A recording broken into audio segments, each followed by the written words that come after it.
Bismillahirrahmanirrahim. Assalamualaikum warahmatullahi wabarakatuh. Selamat pagi anak bapak semuanya yang dirahmati Allah Subhanahu wa taala. Mudah-mudahan anak bapak semuanya dalam keadaan sehat walafiat ya. Untuk pembelajaran PAI kali ini kita melalui video pembelajaran saja. Mohon maaf sebelumnya karena tadi ada kendala laptop bapak rusak kameranya ya, jadi nampak wajahnya. Jadi kita video pembelajaran saja. Baiklah bapak semuanya, sebelum kita mulai pembelajaran pada pagi hari ini, mari sama-sama kita berdoa terlebih dahulu dan mengangkat tangan kita ya.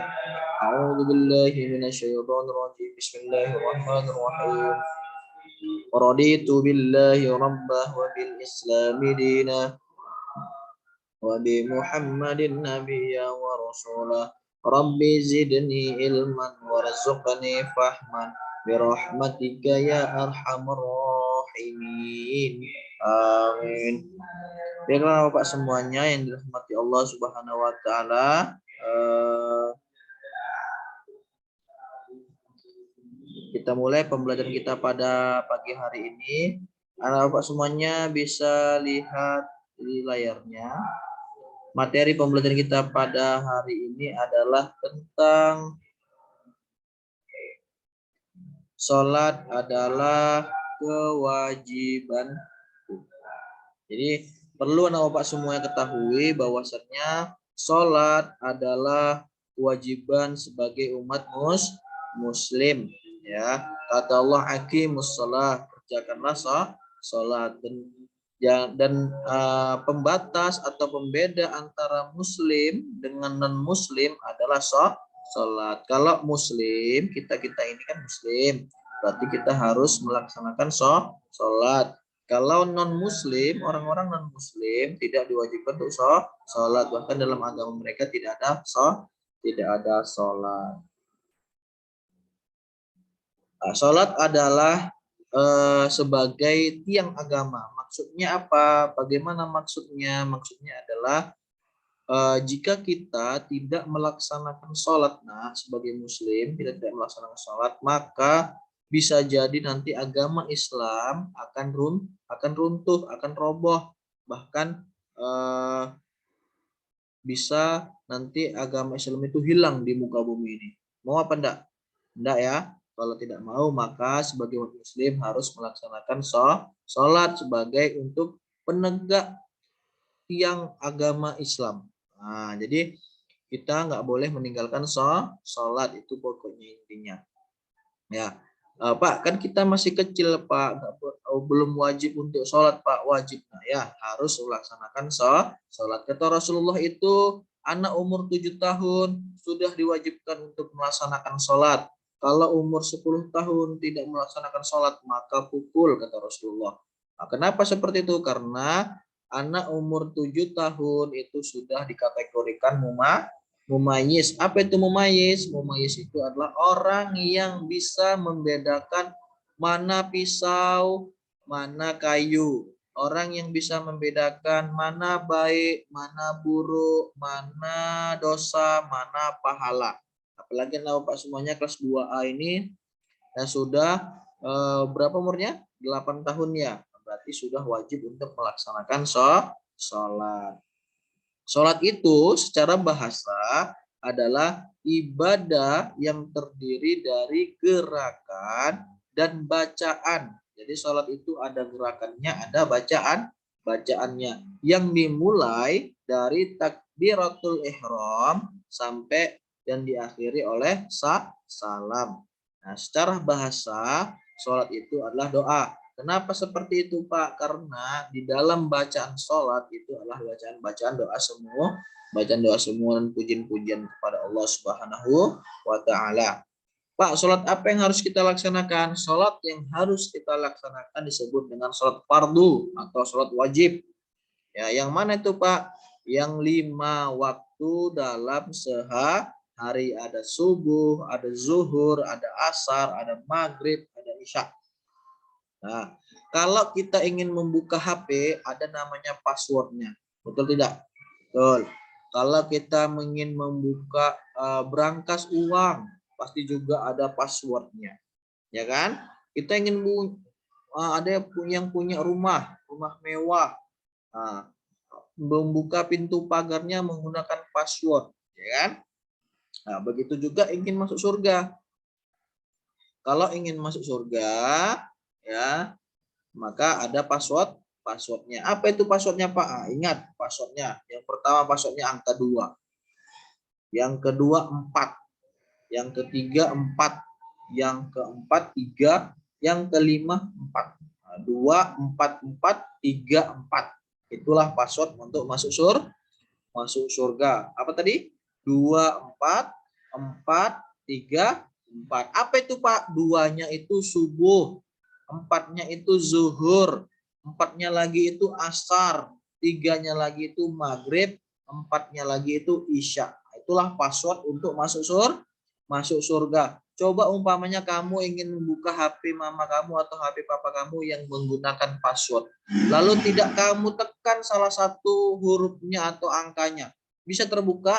Tidak. Begitu juga masuk surga. Kalau kamu tidak melaksanakan sholat subuh yang angka 2 tadi, maka kamu tidak bisa masuk surga.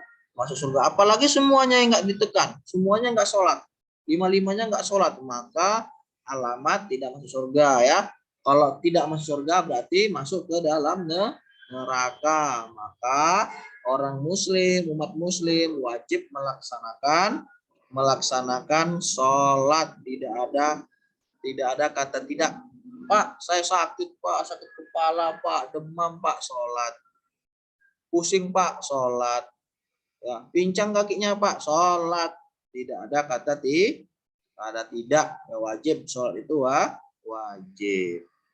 Nah, kalau kata para ulama-ulama zaman dulu, kalau orang meninggalkan sholat secara sengaja, maka kafir dia. Nah, kalau kita meninggalkan sholat secara sengaja, tanpa ada uzur apapun, maka kita sudah dikategorikan kafir. Lalu bagaimana, Pak? Syahadat dulu. Oh, banyak syahadat, asyhadu an la ilaha illallah wa asyhadu anna muhammadar rasulullah. Makanya kita harus melaksanakan sholat. Yang membedakan umat Rasulullah, hamba Allah, dengan hamba yang lain sana, yang kafir sana, orang kafir sana adalah sholat. Orang non muslim tidak melaksanakan sholat, maka orang muslim harus melaksanakan sholat. Di dalam mengerjakan sholat ada hikmah-hikmah yang kita dapatkan. Yang pertama adalah ingat kepada Allah. Nah, karena dalam sholat itu kita ada pujian kepada Allah, ada doa, maka kita selalu ingat kepada Allah. Orang yang tidak melaksanakan sholat pasti dia tidak akan ingat kepada Allah. Yang kedua, melatih kedisiplinan. Maksudnya apa, Pak? Maksudnya di dalam sholat itu sudah ditentukan waktu-waktunya. Ya, sudah ditentukan oleh Allah waktunya subuh, pagi hari, zuhur, siang hari, asar, sore hari, maghrib, senja hari, isya, malam hari. Sudah ditentukan waktunya. Maka itu pasti kita melaksanakan sholat berdasarkan waktu-waktu yang sudah ditentukan tadi. Nah, jadi nggak bisa kita mundur-mundur. Subuh kita laksanakan pada pada siang hari, nggak bisa. Ya, contohnya lagi kita melaksanakan sholat maghrib malam hari atau siang hari, nggak bisa. Maka sudah ditentukan waktunya, harus kita laksanakan berdasarkan waktu-waktu yang sudah ditentukan. Subuh ya pagi hari, nggak bisa dilaksanakan siang hari, nggak bisa diundur-undur, dan juga tidak bisa dimajukan.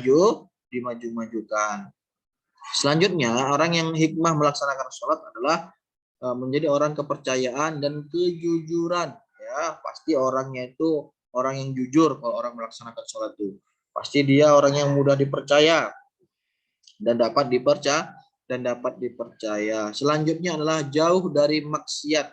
Orang yang melaksanakan sholat pasti dia akan terhindar, akan dijauhi dari perbuatan-perbuatan dosa. Pak, nyatanya banyak kok, Pak, orang sholat yang berbuat jahat, yang maling, yang cakap kotor, berbohong, itu bagaimana Pak? Itu berarti sholatnya yang tidak benar. Kadang dia main-main, atau dia tidak khusyuk, atau dia memikirkan hal-hal yang lain, maka sholatnya tidak sempurna. Maka dari itu kita harus sholat dengan baik, jangan main. Selanjutnya adalah hikmahnya menjaga kebersihan dan kesucian. Nah, maksudnya apa? Ya, karena kita sebelum sholat, pasti kita harus melaksanakan wudhu. Jika kita tidak wudhu, maka sholat kita tidak sah. Maka harus wudhu. Wudhu itu menggunakan air. Pasti kita tentu menjaga kebersihan dan kesucian. Ya. Selanjutnya, yang terakhir adalah menjaga kebersamaan khususnya pada sholat berjamaah. Nah, melaksanakan sholat di rumah dan di sekolah. Nah, ini sering kan kita melaksanakan sholat di rumah dan di sekolah juga. Di sekolah ada sholat duha, ada sholat zuhur ya. Nah, itu pelaksanaan sholat di rumah dan di sekolah.